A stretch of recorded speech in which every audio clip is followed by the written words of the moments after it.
もしもーし。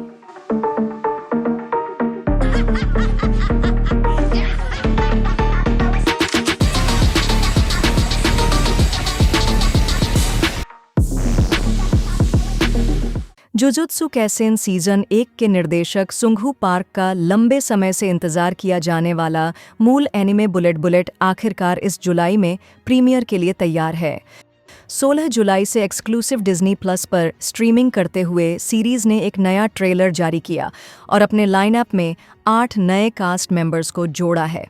wild plot एक young गियरहेड को follow करता है जो एक कोलैप्स्ड सिविलाइजेशन में चोरी हुए आइटम्स को फिर हासिल करने के लिए एक मल्टी पर्सनैलिटी रोबोट और एक गैम्बलिंग पोलर बेयर के साथ मिलकर काम करता है। टोईसान व सेशुन शिताई बाका टू स्मार्टफोन टू रोमांस टू वापस आ गया है, लेकिन इस बार यह बड़े पर्दे पर आ रहा है। स्ट्रॉबेरी प्रिंस के जेल द्वारा शॉर्ट एनिमे कॉमेडी सीरीज पर based upcoming theatrical anime film ने अभी एक टीजर ट्रेलर जारी किया है। फिल्म का प्रीमियर 18 जुलाई को जापान में होगा और यह हाई स्कूलर टोईसान की स्टोरी को जारी रखेगा। वह बस एक नॉर्मल स्कूल लाइफ चाहती है, लेकिन जब वह यूथ रोमांस क्लब में शामिल होती है तो चीज़ें मज़ेदार हो जाती हैं। एक ऐसा समूह जो सबसे ज़्यादा यूथफुल और रोमांटिक मोमेंट्स को ढूंढने के लिए जुनूनी है।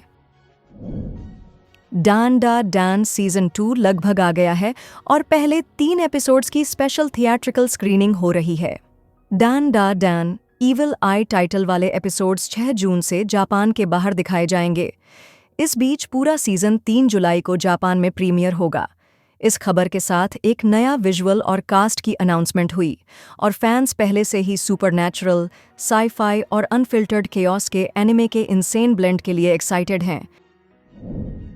Lupin the third the immortal bloodline ने आखिरकार अपना टीजर ट्रेलर और official theme song artist release कर दिया है। लेजेंडरी थीफ 27 जून से एक बिल्कुल नई हाइस्ट और मिस्ट्री के साथ जापानीज थिएटर्स में वापसी कर रहा है। अभी तक ज़्यादा कुछ नहीं बताया गया है, लेकिन लुपिन के साथ आप हमेशा कुछ स्टाइलिश, वाइल्ड और एक्शन से भरपूर होने की उम्मीद कर सकते हैं।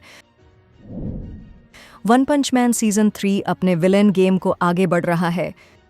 जबकि हमने बहुत सारे हीरो विजुअल देखे हैं, इस बार स्पॉटलाइट मॉन्स्टर्स पर है। लेटेस्ट अपडेट में मॉन्स्टर किंग ओरोची और स्कीमिंग ग्योरो ग्योरो के लिए कैरेक्टर विजुअल्स शामिल हैं, जिन्हें रयोसुके शिरोकावा और शिंजिरो कुरोडा ने तैयार किया है।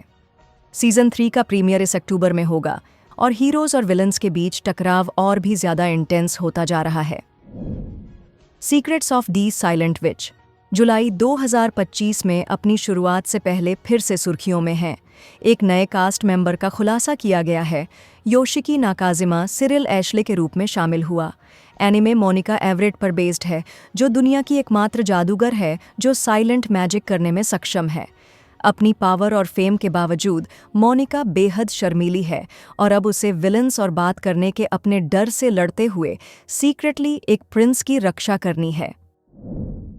Hana doll reinterpretation of flowering idol anime को एक डार्क डायरेक्शन में ले जाता है और लेटेस्ट ट्रेलर इसके ट्विस्टेड वर्ल्ड में और भी गहराई से ले जाता है। कहानी आइडल्स बनने के लिए ऑडिशन देने वाले लड़कों के इर्द गिर्द घूमती है, लेकिन ऑडिशन पास करने का मतलब है अपने जीवन के बदले में एक बीज इम्प्लांट करने के लिए एक मिस्टीरियस ऑपरेशन से गुजरना। प्रत्येक लड़के का एक डार्क पास्ट है और उनका एकमात्र गोल परफेक्ट आइडल्स में खिलना है। फायर फोर्स सीजन 3 ने आखिरकार अपने ओपी और ईडी सीक्वेंसेस को रिलीज किया है। ओपनिंग थीम त्सुयोबी क्वीन बी द्वारा परफॉर्म्ड है, जो अनडेड अनलक पर अपने काम के लिए जानी जाती है, जबकि एंडिंग थीम उरुसिरेन उम्मेदा साइफर से आती है, जिन्होंने हाल ही में दी फेबल के ईडी को संभाला था। कोर 1 का पहला एपिसोड पहले से ही क्रंचीरोल पर स्ट्रीम हो रहा है और दूसरा कोर जनवरी 2026 में ब्रॉडकास्ट होगा। इन्फर्नल फ्लेम्स वापस आ गई हैं और वे पहले से कहीं ज़्यादा तेज़ जल रही हैं। और इस हफ्ते की एनिमे न्यूज़ यहीं ख़त्म होती है। और भी अपडेट्स के लिए लाइक, शेयर और सब्सक्राइब करना न भूलें और कमेंट्स में हमें बताएं कि इनमें से कौन सी अनाउंसमेंट आपको सबसे ज़्यादा एक्साइटेड है। अगली बार मिलते हैं।